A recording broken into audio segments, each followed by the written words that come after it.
Good evening. Hope you're all doing well. Today we are learning Maseches. What are we learning? Maseches Nazir, Daf Samach Hey, and we're starting with a new Mishnah on the bottom of Samach Daled, Amud Beis. This new Mishnah discusses different iterations of finding human bodies and the establishment of a cemetery, which we've already seen listed in the Gemara as some place where there are three Jewish bodies that are buried, and now we're going to see how those bodies need to be buried to be considered as an assumption as Jewish bodies. If we find them laying in a certain way, we can assume that they're Yidden. And if we find them laying differently, that they were buried differently, then l'chora they are not Yidden. At least back in the day, that was the trend. The Mishnah opens 4 lines from the bottom on Samach Daled Amud Beis as follows. Hamotze meis b'tchila. If a mace is found for the first time, that's what b'tchila means. Not that we knew about it. It was dug up for the first time since a person was buried. Nobody knew about it. And mushkav kidarko, he was lying down the way that we Jews bury people, which is face up and hands are down and legs are down. Normal way to do that. So then the din is when you find just one body, note low, the body can be moved, and ve'est fusaso. And as well, that which is stuck to it, namely the dirt that is around the mace, has to be moved. If you're moving the body, if you're exhuming the body to move it to another location, that's okay, but it needs to be with the dirt as well. We're going to give parameters to that on Samach Amud Aleph. Now, what about Shnayim? What if you find 2 bodies, right? You're doing a construction dig, and then all of a sudden you find one body. No problem. We know the din, exhumed as long as it's with the dirt. Shnayim as well. Not lan v'est fusasan, and both bodies can be moved. However, matzah shlosha, if you find that there are 3 bodies that are buried in the same place, then im yesh bein ze lazeh midaled amos ve'ad shmona, we're in the very bottom line of Samach Daled Amud Beis. If we have these 3 bodies within either 4 amos or within 8 amos, harei zeh shchunas kvaros. If they're buried in this tight order, then that is considered to be a shchunas kvaros. That is considered to be a cemetery. Why these dimensions of 4 amos and 8? Because it used to be that people were buried in like these underground crypts, and they were usually in the shape of 4 amos by 8 amos. So they would have a crypt underground, and they would put mason into the depth of the crypt, again, all below, right? So we're above ground. Let's imagine that ground level was here, but there's a crypt, and it's 8 amos wide. So they have a slip for a body over here and for a body over here. And so on the 8, that's why if they're within 8, we could understand why they're there. If they're within 4, we could also understand that. But if they're in less than that amount, that's not the way Jews bury. And if they're spread out more than 8 amos, that's also not the way that Jews bury, at least back in the day. So that's what the Gemara says. Now we're on the top of Samach Amud Aleph, continuing the Mishnah. Bodek heimenu ulahalan esrim ama. Once we have established that we have a shchunas kvaros, then it is our obligation to expand our search by 20 amos.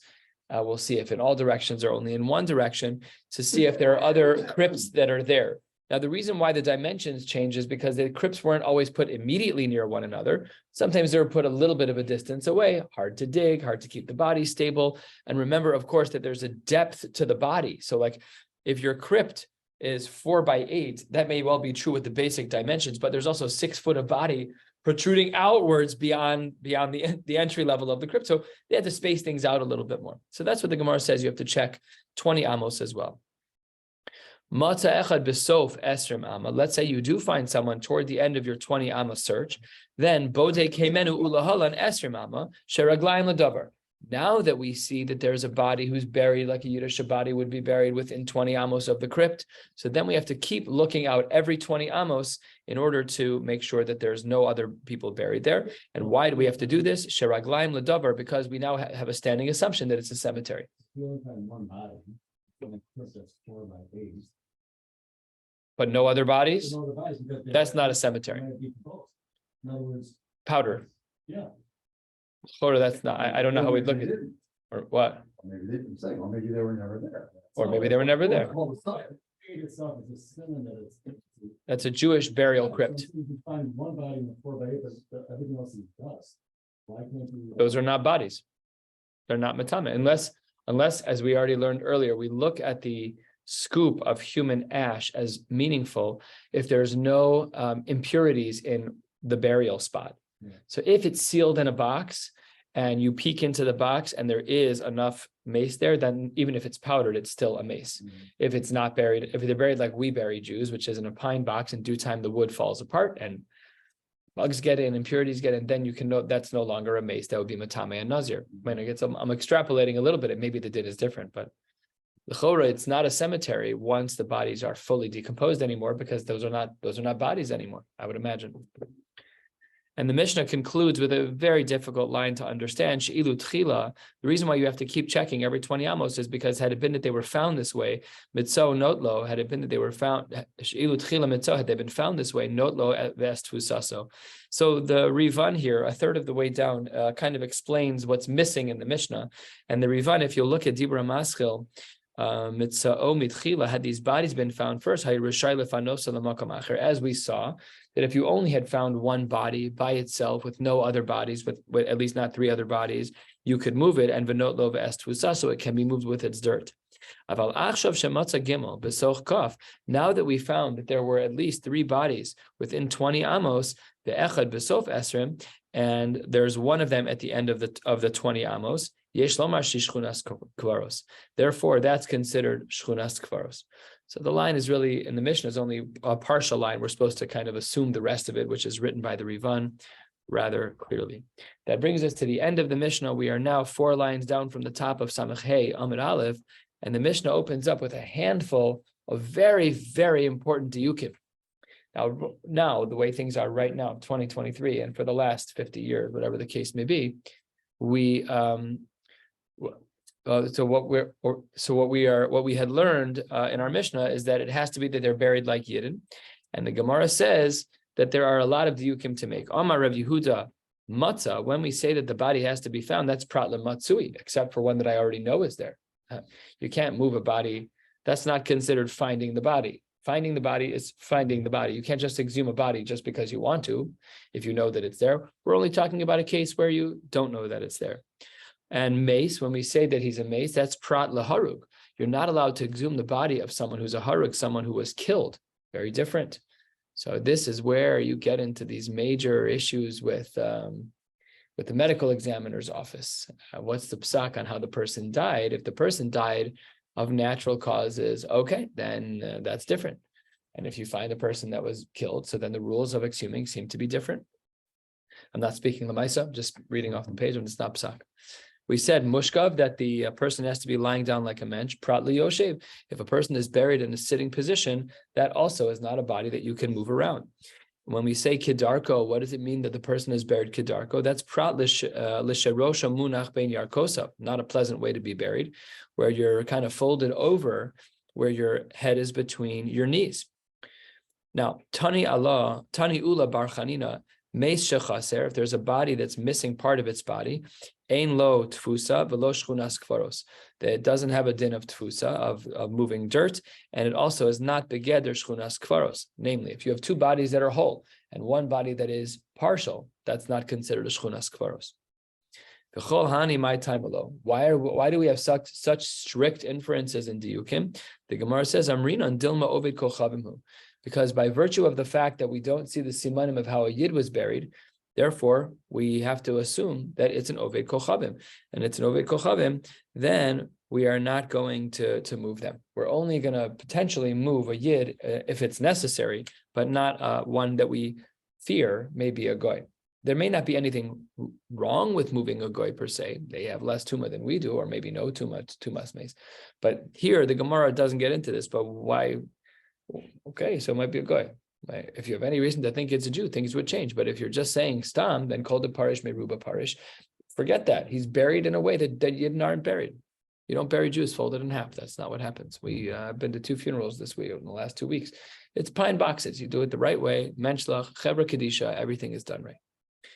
Now the Gemara continues speaking on Samach Hamad Aleph with different versions of cases of how a shchunas kvaros can be determined. Matzah shnayim.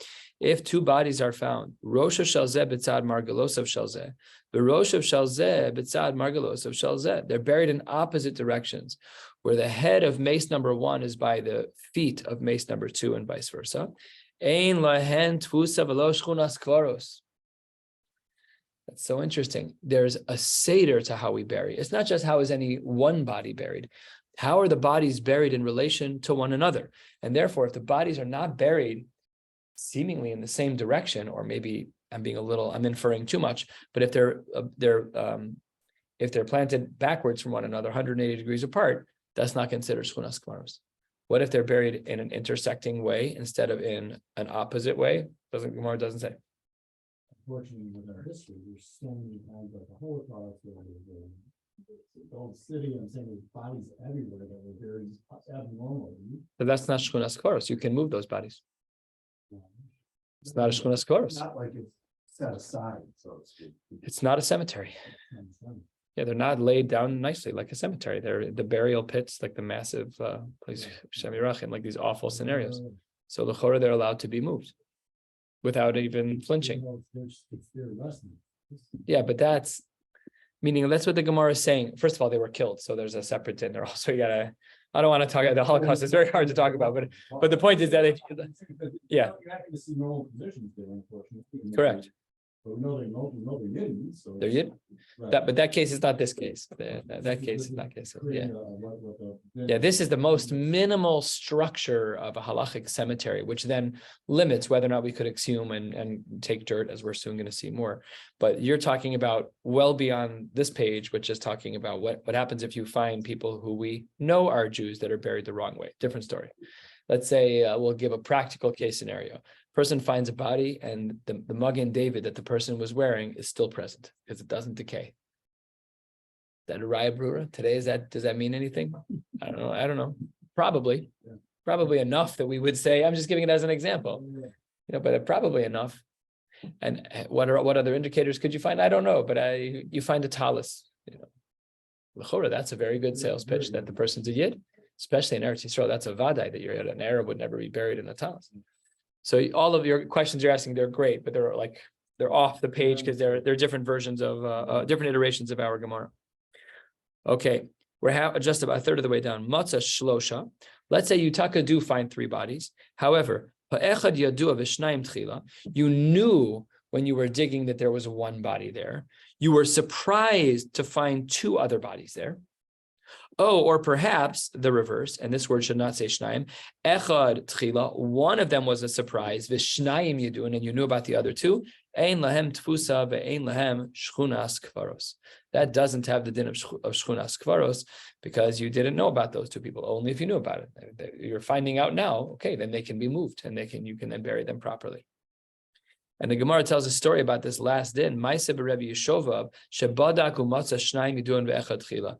He was looking in his field and he knew that there were 2 people buried there. Maybe they were loved ones. And then he was surprised to find a 3rd skeleton as he was digging out the field. Then he's like, hey, I've got a golden opportunity. I already have a halachic cemetery. Let me go to the base medrash and get upsok that this is Taka cemetery. I'll start selling plots. I've got it made. So he goes to Rabbi Akiva. Amar Rabbi Akiva, kol she'agata l'rika agata. All the hard work that you've done was for naught. You need it to be that all 3 of them have the same status of either I know that all 3 are there, or that I didn't know that all 3 are there. But a mix of these 2 worlds of knowing that the mace was there and not knowing in its initial phase is not shchunas kvaros, and therefore you can move the mason. 2/3 of the way down, we had spoken about the dirt that one is allowed to take, required to take if you're exhuming a body. And we can already kind of feel the implications that maybe there's some leakage, something from the body that was absorbed in the soil immediately around the mace. And therefore, the Gemara says 2/3 of the way down on Samech Hamad Aleph, Notlan, you can move the body, the estfusasan, and the dirt around them. Here, the language of the Gemara is very not correct. And the language should be minayin litfusa.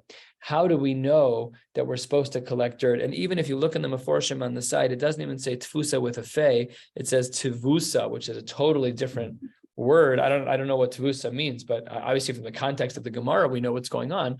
What is the Marimakom about the dirt? And the Gemara says, Amar of Yehuda, Amar Kra, Unasasani Mimitzrayim. We know the famed pasuk of V'shachavti ma'avosai unasasani mimitzrayim ukvartani b'kvurasam v'yomar anochi eseh v'yomar.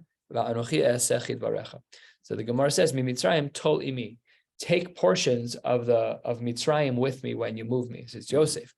Says the Gemara, "V'kama shir tfusa." How much do we have to be concerned in volume of layers of dirt do we have to take with the mace? Pirish Rebbe Lazar, and the words, as we will soon see, cannot be bereb tzadok.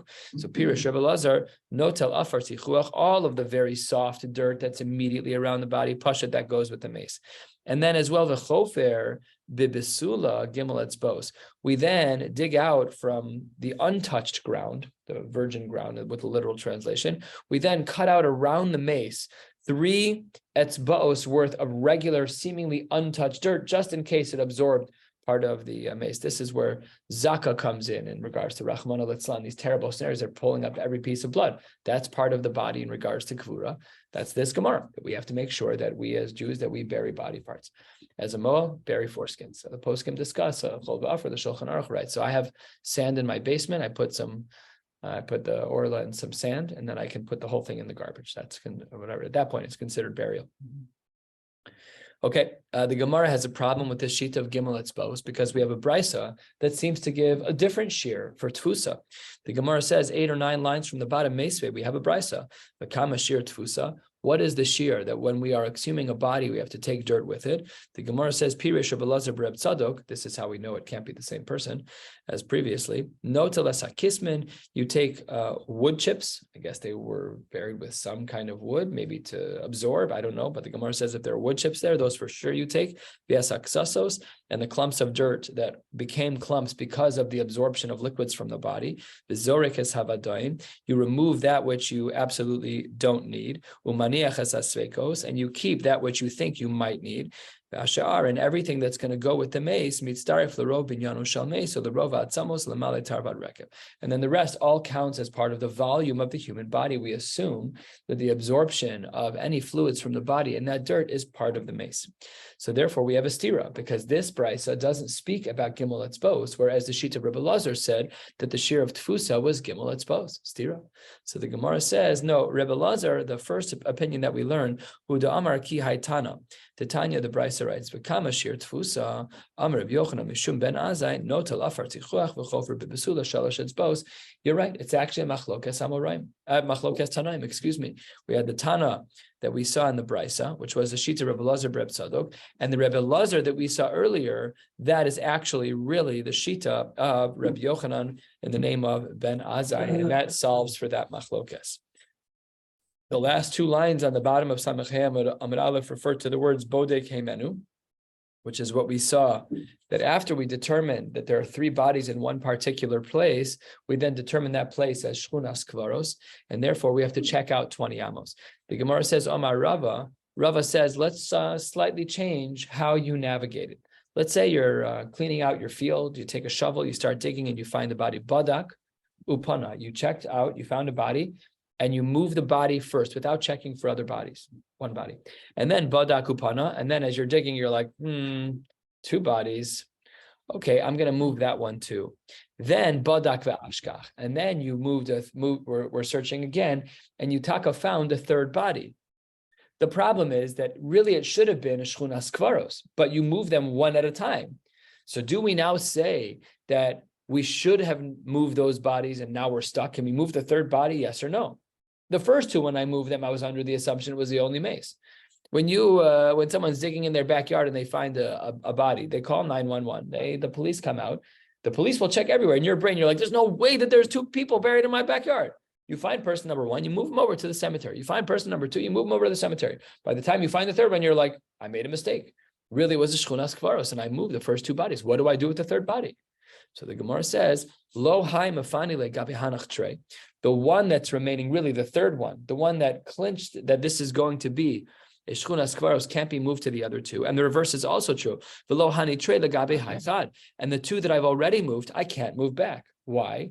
Because it's Shchunas Kvaros. And you broke up the Shchunas Kvaros, but you did so when you shouldn't have, because you shouldn't have moved the bodies until you verified that it wasn't a Shchunas Kvaros. And Ika Da'amre, some say this is incorrect. This version that we just said, where we don't move the bodies at this point, is not true. Ika Da'amre Omar Rava Kaven Shenitna Rishus Lefanos. Once, technically, you did nothing wrong with the first two that you moved. Therefore, Befana Lehon Relishvinhu Shchunas Kvaros. You should move the third one to where the other two are. And now, in that new location, you have a new Shchunas Kvaros. So unclear from the Gemara which one we hold like, but an interesting case nevertheless. 5 lines down, we're going to be going to the Mishnah, which is 2/3 of the way down, and then we'll stop. Tomorrow, Mir Hashem will be our siyum. Yitz is going to be cooking up some food. If you have yet to sign up and you're interested, tonight is the night. Please let me know. Amar Reish Lakish. Why is it that Rava in this second version was being so lenient? Really, the initial place was the Shchunas Kvaros. Really, the initial places were the third maces. I took away mace number 1 to a new location, mace number 2 to a new location, mace number 3, Ba'asher Husham. That's really the Shchunas Kvaros. But you move the other two. Why are we being so mekel? So Reish Lakish explains, Ila Mitzao, the Tiharo Eretz Yisrael. We want to find leniencies in regards to Eretz Yisrael. We want to try and create as many scenarios of Kula around Tuma where we can. And we don't always have a lot of latitude because a mace is a big problem. So here we allow for this to happen instead of having 2 places that are Beis HaKvaros. So we're going to move the third one, and that is a leniency that we'll rely upon. We had said, Badak me Esrim Amma v'lo Motzamai. Sure. If it's a family, there is a leniency very next to your family. So you might you do 2 bodies that could be husband and wife, now as a child. It's only on a certain level property and the child. Yeah. Right? I mean, this second version of Rava would agree. Right, but the second version of Rava would be Mekel anyways because of Eretz Yisrael. Meaning, implying from the Gemara that the reason why Reish Lakish over here says Ila Mitzvah v'Tiaru Eretz Yisrael, the reason we're being lenient is because we want to have fewer spaces where Kohanim can't go in Eretz Yisrael. So that's a kula, and then for sure they put them. Once you move that third house, let's say, right? Don't you have to dig another 20 houses to see if there's other bodies? Yep. So it's still potentially basic qualities. It is a Beis HaKvaros. Right. So it's not. That's a great question. That's a great question.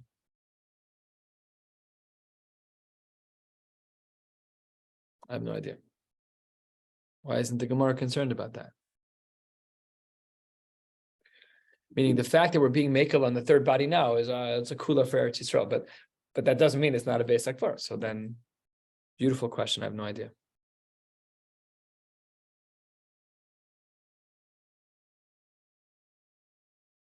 Happens to be the Gemara blends right back into that sugya of the 20 amos, but it doesn't really explain your question.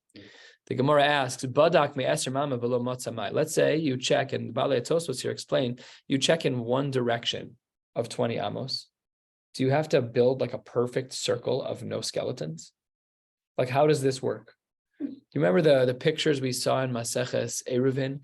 Like you had the migrash in the middle, and you had a shape going out this way and an equal perfect. Are we building a circle? Are we building squares? A marvichin es hazavios, like we saw earlier in Shas Masechah Shabbos. The Gemara doesn't discuss any of that, but the Gemara, the Balei Tosfos here writes, the third Tosfos he writes. It's hard to call it the third. There's a lot of big black bolts here. Badak mikaf ama v'lo matzamai de le'echad min haruchos mi amrinan ki hechi de leruach zelo matza lo yehei zakuk livdog l'shar haruchos mi de beruach zu lekaolo. Do we say that because we didn't find this in one direction, therefore I can assume the others? Why would you assume that? I don't know. 3/4 have been unchecked and you feel satisfied.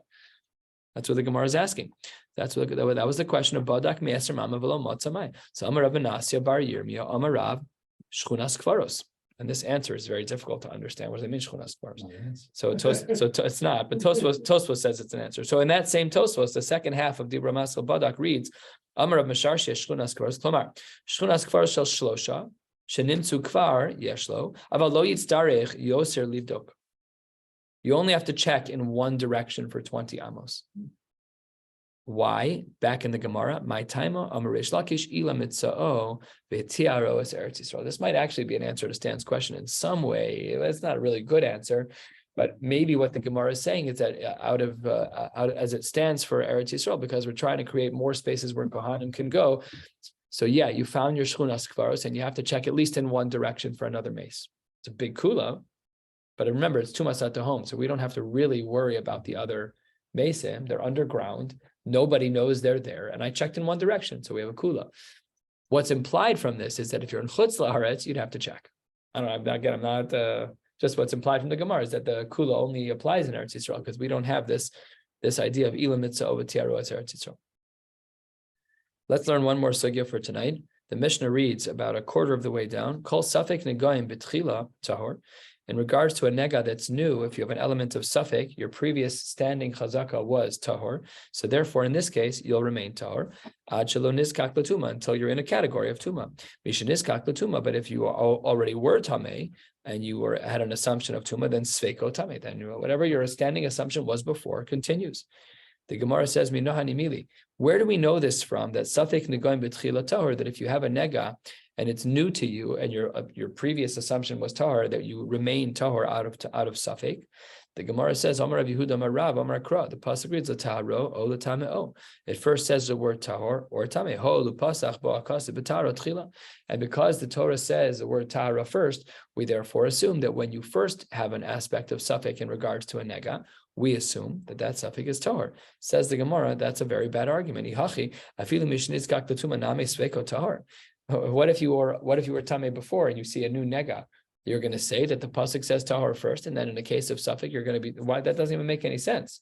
You were starting with the chazaka of tuma that you found a new nega. Why would your safek be tahor? You should, just because the pasuk says tahor doesn't mean we should be unreasonable. So the Gemara says you're 100% right. Ella, that comment of Rabbi Yehuda Amar Rav quoting the pasuk was not here. Ella ki itmar Rabbi Yehuda Amar Rav aha itmar. It was on a different sugya, a related sugya, but a different sugya. The pasuk says, not the pasuk. The Brisa reads halfway down. Im baheres kadma l'se'er lavan. If this lesion on the skin preceded the growth of white hair, then tameh. V'im se'ar lavan kodam lebaheres. And if the white hair of this lesion grew, if the white hair grew first, and then the baheres grew around it, tahor. And safek tameh. If there's a safek in either of these cases, you're tameh. Rabbi Yeshua Amar Keha. Rabbi Yeshua Omer says no. We pass in the kula. Keha literally means light colored. What the Gemara means is the din is like a lesion that's light colored, irrelevant to what color it is. In a case of safek, my keha. What does that mean? Amar Rabbi Yehuda Keha v'tarim. It's going to be a leniency that the color is a good color. The dilma keha v'tameh. Why would you say that it's keha v'tameh? Keha v'tahor. Maybe it's keha v'tameh. How do you know what to assume the suffix should be? On this, that because the pasuk says tahor first, so when we have a case of suffix in regards to the specific case of baheres and the se'er lavan, then we're going to be making. But you're right. If you started with an assumption of tuma, you would remain tameh. Tomorrow, Mir Hashem, we're going to learn the last blot of Maseches Nazir. Mir Hashem, we're going to be picking up from this Mishnah, which is 2/3 of the way down. Wishing you all a beautiful night.